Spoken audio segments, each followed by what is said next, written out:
샬롬, 저는 사랑동산과 나눔사역부를 섬기는 이성실 목사입니다. 오늘은 하나님의 마음 알기 7과와 8과 시간으로 두 과를 묶어서 함께 기도에 관하여서 나누고자 합니다. 오늘 강의를 통해서 현재 나를 점검하고 기도에 관한 간절한 마음이 살아나는 복된 시간이 되었으면 좋겠습니다. 함께 말씀 보겠습니다. 출애굽기 32장 9절에서 14절까지의 말씀입니다. 여호와께서 또 모세에게 이르시되 내가 이 백성을 보니 목이 뻣뻣한 백성이로다. 그런즉 내가 하는 대로 두라. 내가 그들에게 진노하여 그들을 진멸하고 너를 큰 나라가 되게 하리라. 모세가 그의 하나님 여호와께 구하여 이르되 여호와여 어찌하여 그 큰 권능과 강한 손으로 애굽 땅에서 인도하여 내신 주의 백성에게 진노하시나이까. 어찌하여 애굽 사람들이 이르기를 여호와가 자기의 백성을 산에서 죽이고 지면에서 진멸하려는 악한 의도로 인도해 내었다고 말하게 하시려고 하나이까. 주의 맹렬한 노를 그치시고 뜻을 돌이키사 주의 백성에게 이 화를 내리지 마옵소서. 주의 종 아브라함과 이삭과 이스라엘을 기억하소서. 주께서 그들을 위하여 주를 가리켜 맹세하여 이르기를 내가 너희의 자손을 하늘의 별처럼 많게 하고 내가 허락한 이 온 땅을 너희에게 자손에게 주어 영원한 기업이 되게 하리라 하셨나이다. 여호와께서 뜻을 돌이키사 말씀하신 화를 그 백성에게 내리지 아니하시니라. 아멘. 여러분, 1999년에 가수 G.O.D가 발매한 어머님께라는 곡에는 이러한 가사가 있습니다. 어머님은 자장면이 싫다고 하셨어. 여러분, 왜 어머님이 자장면이 싫다고 하셨을까요? 어머님이 춘장 알레르기 때문에 드시고 싶지 않아서였을까요? 그렇게 생각하는 분은 없을 겁니다. 이 노랫말에서 주머니 사정이 넉넉하지 못했던 어머니는 사랑하는 자녀들을 배불리 먹이고 싶으셨기에 드시지 않았던 것이죠. 자녀가 잘 먹고 배부른 것이 부모의 기쁨이기 때문입니다. 철이 없던 어린 아이들이라면 진짜로 엄마가 자장면을 싫어하는 줄 알고 자장면을 맛있게 먹었을 것입니다. 그런데 이제 다 큰 성인이 되어서도 이 말을 음성 그대로 믿고 아직도 우리 어머님이 자장면을 싫어하시지 하며 혼자 다 먹는다면 얼마나 쓸쓸할까요? 성인이 되었다면 부모의 마음을 헤아릴 수 있어야 하겠죠. 부모의 마음을 알고 부모님을 먼저 챙겨드린다면 부모의 기쁨은 더할 나위가 없을 것입니다. 이처럼 성숙하다는 것은 부모님의 마음을 알아감에 있습니다. 이전에는 몰랐지만 자라나면서 부모님의 마음이 이런 마음이었구나. 부모님을 기쁘시게 해드리려면 이렇게 해야겠구나 알아가는 것이죠. 마찬가지로 우리가 성숙한 그리스도인으로 성장하려면 하나님의 마음을 아는 기도를 해야 합니다. 하나님이 기뻐하시는 기도, 하나님이 원하시는 기도는 하나님의 뜻을 이루는 기도입니다. 사람은 우리의 욕심대로 기도하기가 쉽습니다. 하나님의 뜻을 위하여 기도한다고 하지만 사실 내 만족과 유익을 구할 때가 참 많이 있죠. 그런 기도는 하나님이 기뻐하시는 기도가 될 수 없습니다. 우리는 하나님께서 원하시는 기도를 드려야 합니다. 바로 하나님의 뜻이 이 땅 가운데 그리고 우리의 삶 가운데 이루어지기를 구하는 기도 말이죠. 그런데 아이러니하게도 우리는 하나님의 뜻을 꺾는 기도를 해야 할 때가 있습니다. 아니, 방금 전까지만 해도 하나님의 뜻을 이루는 기도를 해야 한다고 말씀드렸는데요. 맞습니다. 잘 들어주세요. 하나님의 뜻이 이루어지는 게 맞는데 하나님의 뜻을 꺾어도 그것을 허용하시는 유일한 때가 있다라는 것이죠. 오히려 뜻을 돌이키시고 기뻐하시는 기도가 있습니다. 나 자신과 내 욕망이 아니라 하나님의 자녀를 위해서 기도할 때가 바로 그때입니다. 이러한 기도를 우리는 중보기도라고 합니다. 모든 중보기도가 하나님의 뜻을 꺾는 기도라는 말은 아닙니다. 단지 하나님의 자녀를 위해서 중보기도할 때 하나님의 뜻을 꺾는 기도를 할 수 있다라는 말입니다. 하나님은 기도하는 자녀들이 서로를 위하여서 기도할 때 가장 기뻐하십니다. 서로를 위하여서 중보기도할 때 하나님은 기꺼이 뜻을 돌이키시기도 하십니다. 아이를 키우다 보면 반드시 혼낼 일들이 생깁니다. 규칙을 지키지 않거나 해서는 안 될 일들을 할 때 부모님들은 반드시 자녀를 훈계해야 합니다. 자녀를 위해서 말이죠. 부모님들은 다 아시겠지만 혼내는 일이 유쾌하지 않습니다. 혼을 내는 것을 즐거워하거나 매를 드는 것을 즐거워하는 부모는 없을 것입니다. 매를 들고 혼내는 부모의 마음이 무척 아프죠. 형이 잘못을 해서 혼나고 있는데 옆에서 자꾸 동생이 형은 다른 잘못도 많이 했어요. 더 혼나야 해요. 고자질을 하면서 얄밉게 군다면 부모는 어떻게 반응해야 할까요? 알려줘서 고맙다. 더 많이 너희 형을 혼쭐 내줄게 하는 부모는 없을 것입니다. 오히려 고자질한 동생도 같이 크게 혼나게 될 게 뻔합니다. 하지만 이때 동생이 고자질이 아니라 형을 변호한다면 어떤 상황이 펼쳐질까요? 혼을 내려던 부모의 마음이 녹지 않겠습니까? 이렇게 말려준다면 못 이기는 척하고 매를 내려놓을 수 있습니다. 마지못해 내 뜻을 꺾을 수 있도록 누군가가 말려줬으면 하는 게 부모의 마음일 것입니다. 매를 든 부모의 마음을 돌이키고 울고 있는 형을 돌아보는 행위가 바로 하나님의 마음을 아는 기도, 중보기도입니다. 그렇기에 중보기도는 그 속에서 하나님의 마음이 있는 것이죠. 하나님의 마음 알기 기도 챕터에서 담임 목사님께서는 이러한 말씀을 하고 계십니다.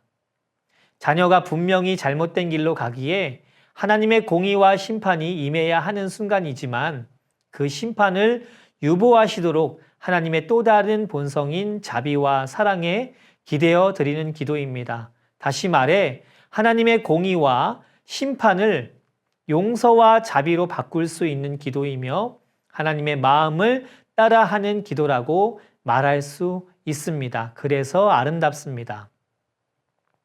하나님과 하나님의 자녀 사이를 이어주는 기도, 이러한 기도가 바로 중보 기도입니다. 성경에서는 대표적으로 하나님의 마음을 돌이켰던 모세의 기도를 예로 들을 수 있습니다. 출애굽기 32장에서 모세가 시내산에 올라가 있는 동안에 이스라엘 백성들이 금송아지를 만들게 됩니다. 우상 숭배는 죽음에 이르는 치명적인 죄였기 때문에 하나님은 크게 진노하셨고 우상 숭배한 백성들을 진멸함으로 공의를 이루고자 하셨습니다. 그것이 마땅했습니다. 그런데 하나님께서 회초리를 드는 순간 모세는 백성을 위하여서 중보기도합니다. 하나님께서 백성을 사랑하셔서 구원해 달라라고 말이죠. 하나님의 사랑에 기대어 모세는 중보기도를 했습니다. 하나님의 뜻을 꺾기 위해서 중보했습니다. 그 결과 하나님은 뜻을 꺾으시고 심판을 돌이키십니다.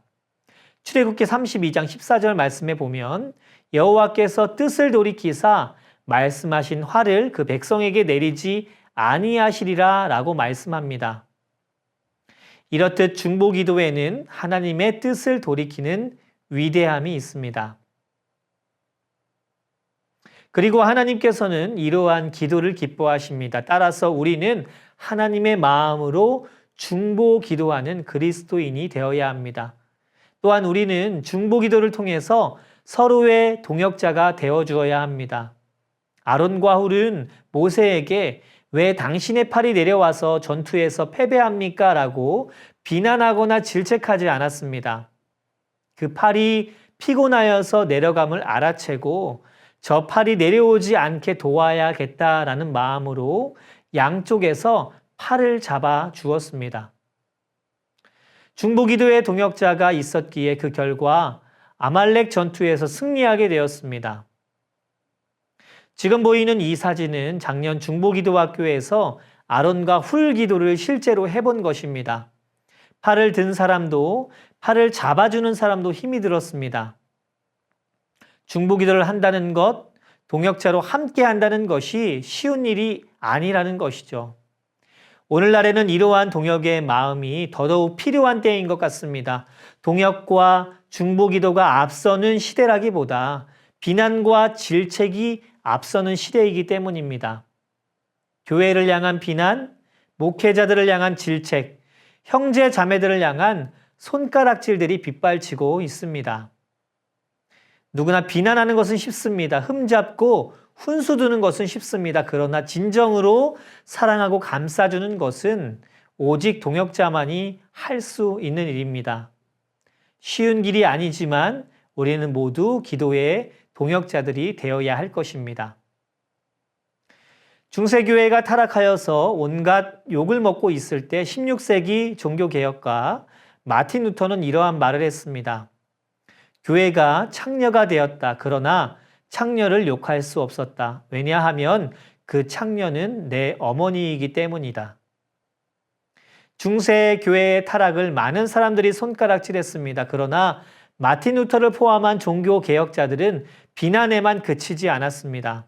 이들은 망가진 교회를 포기하지 않았습니다. 교회와 성도들을 위해서 뜨겁게 중보기도 했습니다. 또한 교회를 사랑했기에 끝까지 품어냈고 생명을 걸고 변화시켰습니다. 죄는 마땅히 드러나야 합니다. 그리고 그에 합당한 심판을 받음으로 하나님의 공의가 실현되어야 합니다. 그러나 심판과 공의는 하나님께 속한 것입니다. 우리가 멋대로 판단하고 비난하는 심판자가 돼서는 안 되겠습니다. 우리가 해야 할 일은 중보기도의 자세를 취하여서 하나님의 마음으로 사랑하고 품어주는 것입니다. 지금 하나님의 도우심이 필요한 사람을 위해 우리가 하나님께 간구하는 것, 내 가족으로부터 이웃과 사회, 민족 전체와 전 세계를 향한 하나님의 뜻을 구하는 모든 것이 중보기도입니다. 이 책의 7과는 하나님의 마음은 무엇일까로 시작하여서 그것은 연합이다라고 끝을 맺고 있습니다. 결론적으로 하나님의 마음은 사랑 안에서의 연합입니다. 서로 옳고 그름을 따지거나 네가 맞네, 내가 맞네 하면서 깨어지는 관계가 아닙니다. 사랑으로 감싸주고 중보 기도로 격려해 주며 하나님의 자녀들이 연합하는 것을 하나님께서는 기뻐하십니다. 이 연합이 우리에게 먼저 있었으면 좋겠습니다. 우리 모두는 이 땅에 살아가는 동안 완성된 크리스찬이 아닙니다. 성화 중이고 성장 중이고 성숙되어가는 과정 중에 있습니다. 비록 더디더라도 오늘도 우리는 주 안에서 자라나고 있습니다. 서로를 향한 판단과 비난과 비판을 뒤로하고 하나님의 마음으로 기도해주는 중보자들 모두가 되기를 소망합니다. 말씀 한 구절 함께 읽어볼까요? 그의 안에서 건물마다 서로 연결하여 주 안에서 성전이 되어가고 너희도 성령 안에서 하나님이 거하실 처소가 되기 위하여 그리스도 예수 안에서 함께 지어져 가느니라. 아멘. 다음은 기도 챕터 중에 두 번째, 하나님의 마음 알기, 서로의 짐을 지고 믿음의 진을 이루어라입니다. 여러분 그거 아십니까? 서울에서 부산까지 가장 빠르게 가는 방법이 있습니다. 일단 차를 타고 가게 되면 쉬지 않고 간다고 가정했을 때 아무리 빨라도 4시간 30분 정도 걸립니다. KTX는 어떨까요? 2시간 45분입니다. 비행기는 뜨고 내리는 시간을 합하여서 대략 1시간 정도 걸립니다. 그런데 이 세 가지보다 더욱 빠르게 가는 방법이 있습니다. 여러분 그것이 무엇인지 아십니까? 바로 함께 갈 때입니다. 특별히 사랑하는 사람과 함께 갈 때는 더 빠르게 갈 수 있습니다. 마음이 잘 맞는 사람과 함께하는 여행은 어디든 즐겁고 시간이 가는 줄 모르죠. 똑같은 24시간인데 정말 빠르게 흐를 뿐입니다. 24시간 함께하는 사이가 있죠. 바로 부부 관계입니다. 하나님께서는 부부 관계를 주심은 무엇일까요? 여러 가지 이유가 있겠지만 서로의 연약함을 보완하기 위해서 주셨다고 생각합니다. 강한 자가 약한 자를 끌어주는 것이죠. 그런데 강한 자가 늘 같은 자리에 있지는 못합니다. 처음에 결혼할 때는 그렇게 남자답고 강한 사람이었는데 시간이 지나고 나이를 먹어갈수록 내 남편이 언제 저렇게 여성스러웠지? 만약 강한 줄만 알았는데 드라마를 보면서 왜 울고 있는 것이지? 묻곤 합니다. 강한 사람이라고 생각했던 남성은 약한 자가 되고 마냥 여리고 아무것도 할 수 없다고 느꼈던 우리의 어머님들은 강직하고 우직하고 더 대범하시기까지 합니다. 믿음에 있어서도 마찬가지입니다. 우리의 신앙은 롤러코스터와 같습니다.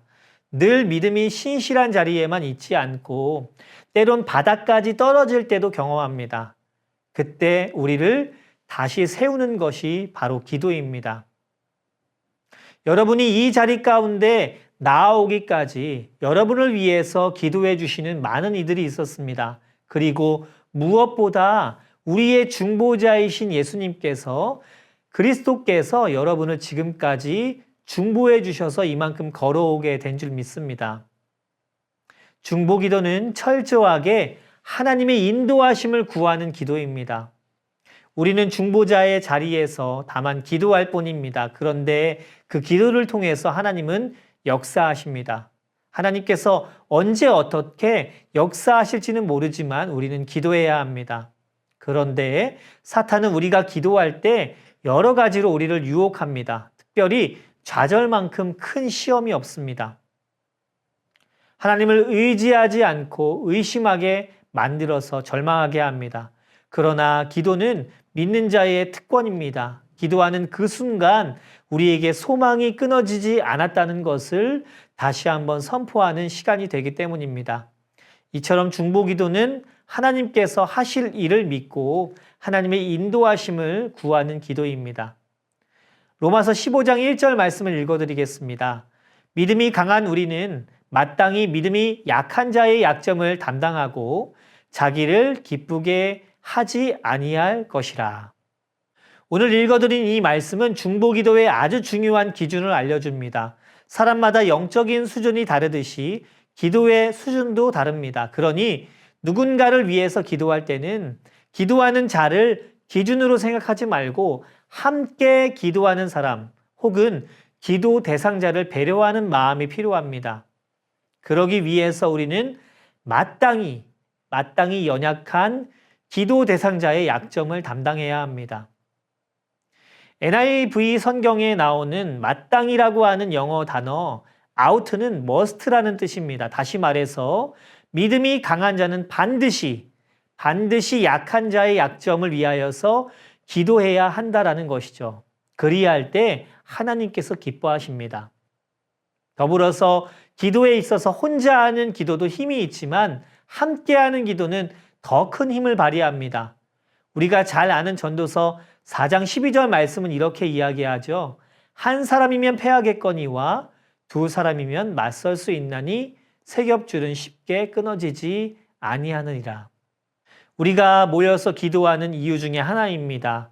연약하여서 우리는 쉽게 깨어지고 넘어질 수 있습니다. 그러나 뒤에서 밀어주고 앞에서 끌어줄 때 우리는 그리스도 안에서 완전함을 이루어 갑니다.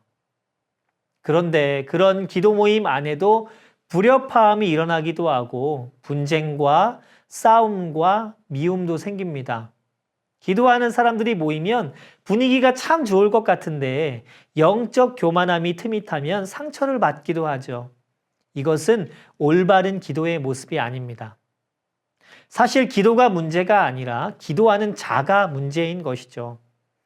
가끔 신앙의 연조가 오래됐고 소위 믿음이 있다라고 하는 사람들이 약한 사람에게 상처를 주는 일을 보곤 합니다. 당신의 믿음이 그게 뭐냐, 신앙생활 그렇게 하면 안 된다 이야기하기보다 차라리 그러한 훈계를 하실 시간에 그들을 위해서 기도해 주십시오. 그리고 하나님의 때에 그들의 신앙이 두터워질 수 있도록 중보해 주셨으면 좋겠습니다. 이처럼 중보기도는 매일 유익한 기도라는 것을 알지만 매우 어렵습니다. 여러분 왜 어려운지 아십니까? 첫 번째 이유는 바로 이기심 때문입니다. 본래 인간은 이기적이고 다른 사람에게 무관심한 존재이기 때문이죠. 이기심이야말로 현대인을 가장 잘 설명하는 말 같습니다. 오늘날 우리가 당하는 많은 고통의 문제는 바로 자기중심적인 이기심 때문입니다. 다른 사람을 위하여 자신을 희생한다거나 양보하는 일이 얼마나 어려운지 우리는 너무나 잘 알고 있습니다. 낚시꾼이 제일 기분 좋을 때가 내가 월척을 잡을 때가 아니라 옆 사람이 월척을 잡았다가 놓쳤을 때라고 말합니다. 이런 이기적인 마음이 우리 안에 있죠. 남이 잘 되는 건 보기 힘들어하고 나 잘 되는 것보다 남 안 되는 게 더 기분 좋은 것이 우리 인간의 본성입니다. 그러한 이기적인 사람이 그 이기심을 뛰어넘어서 누군가를 위해서 기도하고 잘 되기를 바라는 기도를 하는 것이 절대 쉽지 않습니다. 그래서 누군가를 위해서 기도해야 한다는 것은 하나님의 마음을 품은 자들에게 주어지는 특권입니다. 두 번째, 중보기도가 어려운 이유는 낮아져야 하기 때문입니다. 우리는 기독교를 하강의 종교라고 말합니다. 우리의 신앙은 내가 얼마나 잘났고 얼마나 성공했는가를 자랑하는 게 아니라 예수님을 믿음으로 인해서 내가 얼마나 낮아졌는가를 자랑할 수 있습니다. 히브리서 기자는 우리에게 이렇게 이야기합니다.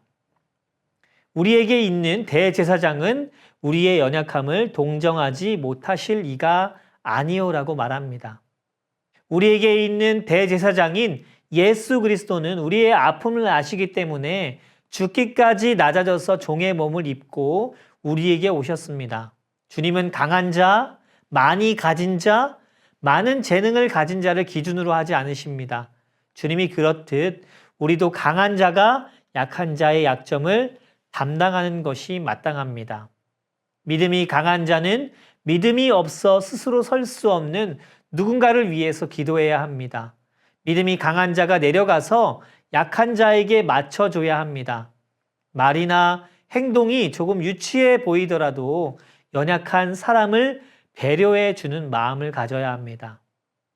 세 번째, 중보기도가 어려운 이유는 남의 짐을 져줘야 하기 때문입니다. 누군가의 짐을 지어야 한다는 것은 버거운 일입니다. 왜냐하면 내 짐 위에 남의 짐을 더 얻는 것이기 때문입니다. 로마에 있는 교회에 편지할 때 바울은 로마서를 통해서 그들 가운데 어려움을 당하는 사람, 그래서 그 짐을 같이 짊어져야 할 사람이 있다는 것을 보았습니다. 초대교회에서도 함께 신앙생활을 하는 공동체에 짐이 되는 사람들이 있었습니다. 그런데 방금 읽어드린 갈라디아서에서 그리스도의 법을 성취하는 방법을 서로의 짐을 지는 것으로 바라봤습니다. 누군가가 일방적으로 짐을 져주는 것이 아니라 서로가 짐을 나눠지는 것이죠. 사실 우리는 누군가를 위해서 기도하는 것을 짐을 지는 것으로 생각하면서 부담스러워합니다. 그러나 주님의 마음을 가지고 짐을 질 때 결코 우리 주님은 손해보는 삶을 살게 하지 않는 줄 믿습니다. 우리는 내가 누군가를 위해서 기도하고 있다고 생각하지만 사실 중보기도를 하면서 그 중보자들의 믿음이 자라납니다. 그리고 누군가를 위해서 기도하며 그 짐을 담당해 줄 때 하나님께서 중보기도자의 짐을 담당해 주시는 놀라운 경험을 하게 될 것입니다. 담임 목사님께서는 중보기도에 관하여서 이러한 말씀을 하십니다. 중보기도는 결코 쉬운 일이 아닙니다. 그러나 그리스도의 법을 성취하는 일이기 때문에 서로의 짐을 나눠지기 시작할 때 아름다운 그리스도의 법을 성취할 수 있음을 믿기 때문에 마땅히 우리가 짊어지고 가는 것입니다. 우리가 중보기도를 하는 마음의 원천은 이것이 되어야 합니다. 예수님의 마음으로, 예수님의 시선으로, 예수님의 심장으로 기도해야 하는 것이죠. 여러분이 가정과 교회, 공동체에 눈물과 기도의 흔적을 뿌릴 때, 그리고 믿음의 방패를 들어 올릴 때 교회뿐 아니라 여러분이 거해 있는 모든 곳에 믿음의 방패의 진이 구축될 것을 믿습니다. 한국 교회 곳곳에 믿음의 공동체가 만들어져서 누군가는 힘을 얻고 그 영적인 흐름이 흘러 믿음으로 부유해지는 복된 성도님들 모두가 되시기를 소원합니다. 더 깊은 묵상과 나무 모임을 위한 질문입니다. 첫 번째, 아론과 훌이 되어서 여러분을 위해 중보기도를 해줄 믿음의 동역자가 주변에 있나요? 동역자를 찾기 이전에 내가 먼저 그러한 동역자가 되길 원합니다. 두 번째, 낮아져서 누군가의 짐을 지는 것을 두려워하시나요? 여러분 두려워하지 마시기 바랍니다. 하나님께서 함께 지고 가심을 잊지 않는 우리가 되길 원합니다. 이 시간 함께 기도하겠습니다. 하나님, 중보기도가 너무나 힘든 것임을 압니다. 그러나 중보기도의 힘은 나로부터 나오는 것이 아니라 주께로부터 나옴을 믿습니다. 보이지 않는 곳에서 수고하고 예수님의 마음으로 헌신하며 기도하는 사랑하는 중보자들 한 사람 한 사람을 기억하여 주시옵소서. 쉽게 포기하지 아니하고 서로의 짐을 나눠지며 그리스도 안에 풍성함을 위해 중보하기에 부족함이 없는 복된 주의 권속자들 모두가 되게 하여 주시옵소서. 하나님의 나라를 위하여 중보하고 기도할 때 이 나라가 속히 그리스도의 계절이 오게 하여 주시고 예수의 마음을 품은 많은 자들이 이 땅 가운데 더욱더 풍성해지도록 성령의 능력으로 덧입게 하여 주시옵소서. 기도의 본을 가르치신 그리스도를 본받아 믿음과 신앙의 삶을 살아내기로 다시 한번 결단하오니 하나님 우리에게 새로운 힘과 능력을 더하여 주시옵소서. 우리의 삶을 인도하실 성령님을 기대하며 사랑이 많으신 예수 그리스도의 이름으로 간절히 기도합니다. 아멘.